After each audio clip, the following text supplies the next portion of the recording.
Somos estudiantes de la Universidad Andina del Cusco, de la Facultad de Ingeniería y Arquitectura de la Escuela Profesional de Ingeniería Ambiental.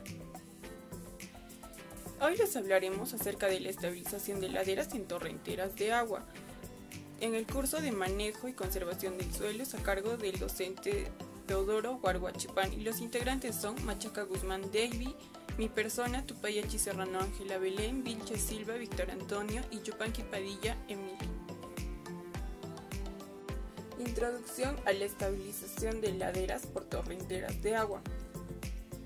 La erosión y los deslizamientos son problemas frecuentes hoy en día, que avanzan en forma acelerada debido al mal uso y manejo de los suelos y agua, y a la ausencia de prácticas preventivas de conservación de estos recursos. Como consecuencia del desconocimiento de la población, negligencia por parte de los entes competentes y del crecimiento acelerado de la población mundial, que hace más presión sobre dichos recursos. La vegetación en la estabilidad de laderas interviene tanto en la estabilidad superficial como en lo profundo del perfil de los suelos, de una manera importante y significativa. En el caso de la estabilidad de los movimientos en masa, los beneficios protectores al tener un manto vegetal son los de refuerzo mecánico por las raíces, que ayudan a sostener o atar el suelo y permiten además la evaporación del agua a través de la evotranspiración de las plantas. Remover o aminorar la vegetación puede incrementar los índices de erosión y a la vez aumentar las frecuencias de daños por deslizamientos.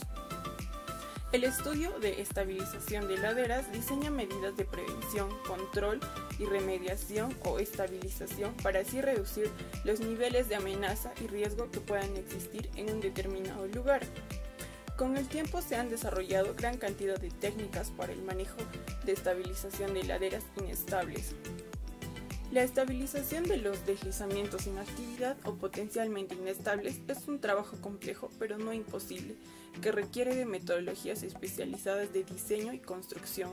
En este tema, cada sistema de estabilización tiene su base teórica y sus procedimientos constructivos. En el presente trabajo se dará a conocer lo que se ha utilizado por los expertos en el estudio de estabilización de laderas. Le doy el pase a mi siguiente compañero. La definición del suelo puede interpretarse de diferentes maneras, de acuerdo con los intereses o aplicaciones. Para la ingeniería, el suelo es un sustrato terroso o depósito de partículas minerales no consolidado, un sistema que está formado por fases sólida, líquida y gaseosa, sobre el cual se realizan diversas obras de ingeniería. Con la estabilización de suelos se puede incrementar la capacidad del soporte del suelo nativo, mejorar la resistencia al corte, aumentar la resistencia al ablandamiento por acción del agua, proporcionar estabilidad volumétrica ya que se minimiza la permeabilidad del agua, disminuir la plasticidad y aumentar el peso unitario de los suelos trazados. Los procesos de estabilización de suelos más simples y que se han implementado son la compactación y el drenaje de los suelos. Sin embargo, estas dos técnicas en algunos casos no son suficientes para lograr una buena estabilización de los terrenos, por lo que se recurre a la mejora de la graduación del tamaño de las partículas del suelo, siendo uno de los procesos de estabilización de suelos más utilizados, agregando aglutinantes. Los fenómenos de ladera o movimientos de ladera son desplazamientos en masa que se encuentran en pendientes. Bueno, ahora daremos a conocer la definición de deslizamiento de laderas. Estos son procesos gravitacionales que corresponden a los movimientos de roca o suelo, bajo la influencia de la gravedad. Estos movimientos pueden ser causados por factores naturales, ya sea movimientos sísmicos, volcánicos e intensas precipitaciones, o también pueden ser ocasionados por causas antrópicas. Estos movimientos de laderas muchas veces constituyen un riesgo geológico, ya sea afectando a las edificaciones, vías de comunicación, servicios básicos, a los cauces de los ríos o incluso generando embalses, ¿no? Estos movimientos, si bien es cierto, son de millones de metros cúbicos de tierra y roca, son muy poco frecuentes. Aún así, esto se evidencia en que en la superficie terrestre se encuentran muchas zonas con este tipo de actividad. Esto debido mayormente a épocas climáticas húmedas y lluviosas, o también a actividades tectónicas. Ahora vamos a dar a conocer los tipos de movimientos de laderas. Estos tipos de movimientos de laderas se basan principalmente en el mecanismo de rotura y propagación del movimiento y del riesgo que puede generar utilizando básicamente criterios morfológicos. Aquí se van a diferenciar 4 tipos básicos, los que son los desprendimientos, los deslizamientos, las corrientes de derrubios y deslizamientos superficiales. Como primer punto tenemos los desprendimientos. En estos movimientos corresponden al movimiento rápido de una masa de cualquier tamaño de roca o de suelo en forma de bloques aislados o material masivo. Normalmente estos movimientos se van a producir de manera vertical en caída libre.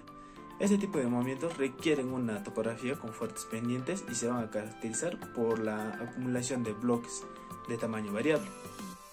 Ahora, los desprendimientos se pueden clasificar en 3 tipos, según el volumen de la masa rocosa desprendida. El primero podemos clasificarle entre caídas de bloques rocosos. El segundo, desprendimiento de placas rocosas. Y el tercero, los aludes rocosos, que vienen a ser de varios millones de metros cúbicos y son poco habituales, ¿no?, en zonas pobladas. El segundo punto tenemos los deslizamientos. En este tipo de movimientos, el desplazamiento del terreno se produce sobre una o varias superficies de rotura bien definidas, como se muestra en la imagen. La masa generalmente se desplaza en conjunto, comportándose como una unidad, ¿no?, prácticamente sin deformación interna en todo su recorrido. La velocidad suele ser variable y va a implicar en general volúmenes grandes, aunque no siempre suele ser así. Dentro de este grupo se incluye todo tipo de inestabilidad de un terreno no consolidado. Los tipos de deslizamiento más habituales vienen a ser los deslizamientos, que vienen a ser desplazamientos de una porción de terreno a través de una superficie de rotura bien definida, con la preservación general de la forma de la masa desplazada. El otro vendría a ser el flujo, que viene a ser una inestabilidad de una porción de terreno que se desplaza como un fluido viscoso, adoptando la morfología de la ladera por donde discurre, ¿no? El otro vendría a ser los complejos, combinación de diferentes tipos de mecanismos de deslizamiento. Los más habituales son los deslizamientos que se convierten en flujos al pie. Como tercer punto tenemos las corrientes de derrubios. Una corriente de derrubio es una mezcla saturada de agua, de material grueso como gravas y bloques, igual también material fino como son la arena, el limo y arcilla. Estas se van a colar a través de una vertiente y que se suele canalizar a través de los torrentes. La cantidad de bloque rocoso que puede contener aumenta significativamente su capacidad destructiva. Como cuarto punto tenemos deslizamientos superficiales. Los deslizamientos superficiales son inestabilidades de terrenos que suelen tener pocos metros de espesor. Dentro de este grupo se incluyen cualquier tipo de deslizamiento, flujo o corriente de derrubios de pequeñas dimensiones. También se incluyen los procesos de reptación y solifluxión, que son movimientos lentos de terreno de milímetros o centímetros al año, ¿no? Estos deslizamientos superficiales están presentes en muchos lugares, pero por las dimensiones reducidas que tienen conllevan un riesgo poco significativo. Sin embargo, hay que considerarlos ya que pueden dañar edificaciones, viviendas y obras de ingeniería, ¿no? Bueno, yo les hablo un poco sobre las causas de los movimientos de ladera. Bueno, estos movimientos o deslizamientos de tierra son causados por las alteraciones del equilibrio natural de una pendiente. Esto puede ocurrir durante las lluvias torrenciales o producirse luego de una sequía, terremotos o erupciones volcánicas. Así también los aludes de barro se producen cuando el agua se acumula rápidamente en la tierra y causa un repentino aumento de las rocas, tierra y detritos saturados con agua. Esto por lo general nos dice que los aludes de barro comienzan en pendientes empinadas y pueden ser desencadenados por los desastres naturales. Las áreas empinadas en las cuales se generaron incendios forestales o cambios de terrenos causados por el hombre han destruido la vegetación y estas son particularmente propensas a los deslizamientos de tierra durante las lluvias y después de ellas. Entonces, ¿qué consecuencias nos trae estos movimientos de ladera? Bueno, como sabemos, acá se vienen las fuerzas internas y externas, las cuales provocan las elevaciones de tierra en un proceso natural, como ya se le conoce como movimientos de ladera, durante el cual este desplazamiento de piedra, suelo, vegetación y materiales de relleno, una combinación de todos estos, descienden a través de una pendiente. Esto tenemos que tener en cuenta que mientras más inclinada sea la ladera, mayor es la pendiente o el peligro el cual se maneja estos movimientos. Asimismo, la cantidad de materiales que cae va a ser mucho mayor.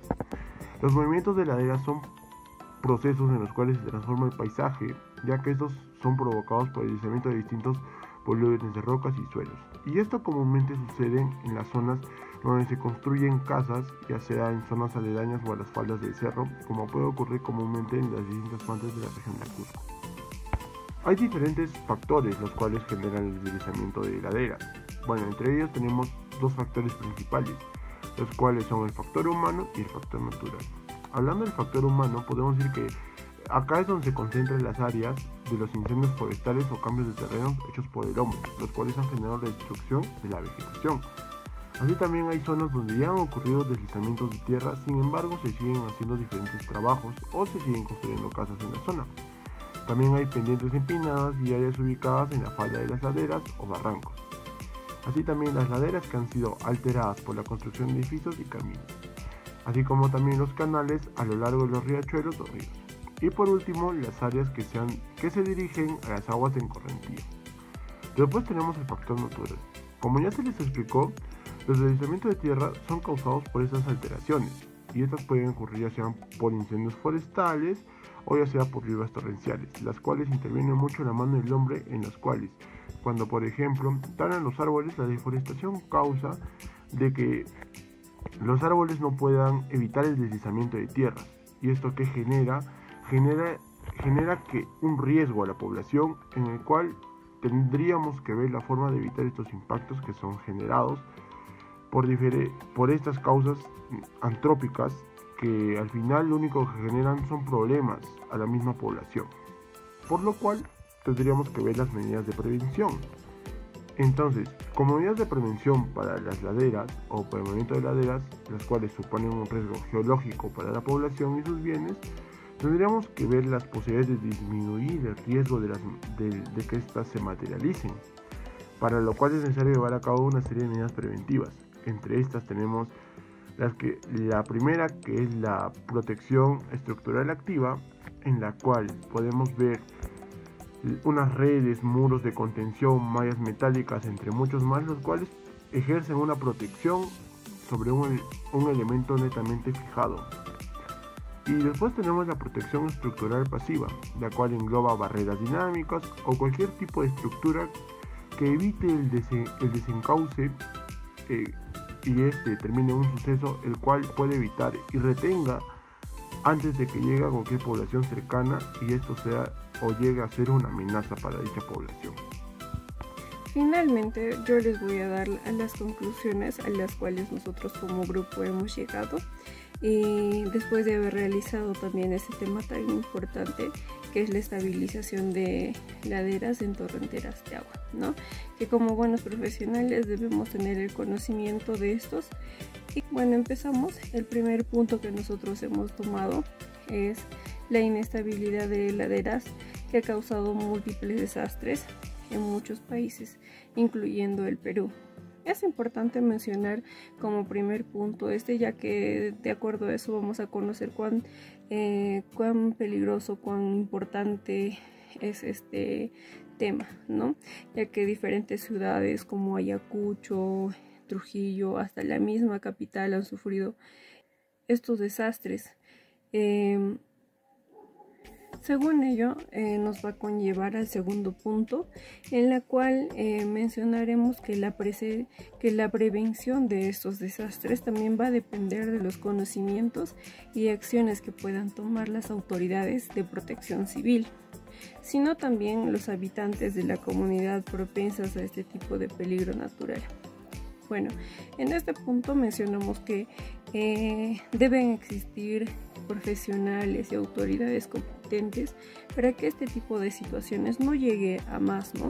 Que exista una mejor estabilización de laderas en torrenteras de agua, ya que es muy importante debido a que afecta más que todo a poblaciones que son sumamente vulnerables, de bajos recursos, ya que afecta a los cultivos o a veces hasta a los animales, ¿no? Y propiamente a las viviendas. Por ello es importante resaltar que las autoridades tienen un papel muy importante en este tema, ya que son ellos los que tienen la responsabilidad de ofrecer una mejor calidad de vida, ¿no? a la población o a las comunidades. Pero con esto vamos al tercer punto, en el cual es importante que conozcamos cuáles son las causas de estos movimientos y cómo nos puede afectar y cuáles son las acciones que debemos tomar durante y después de su ocurrencia con la finalidad de mitigar y prevenir consecuencias desastrosas. Por lo que es importante que la población misma conozca de estos riesgos que existen, ya que algunas viviendas también se construyen en laderas, por así decirlo, ¿no? Y evitemos que ocurran este tipo de accidentes. En el cuarto punto, hablamos que los movimientos afectan a todas las personas, sin importar la edad, sin importar el sexo. Es necesario asegurarnos que todos los miembros de la comunidad sean partícipes del desarrollo de una cultura de prevención. En este punto queremos enfatizar la importancia que es la colaboración de todos en este tipo de problemas, ¿no? Que afectan a toda una comunidad o a toda una población o a toda una ciudad. Como sabemos, actualmente el Perú no cuenta con un buen drenaje, ¿no? De aguas fluviales o construcciones también. Entonces es importante ser responsables con la familia, por lo cual esperemos que este tema haya sido de su agrado, que se haya dado puntos a conocer que de repente no sabían y ahora resaltar y tomar en cuenta, ¿no?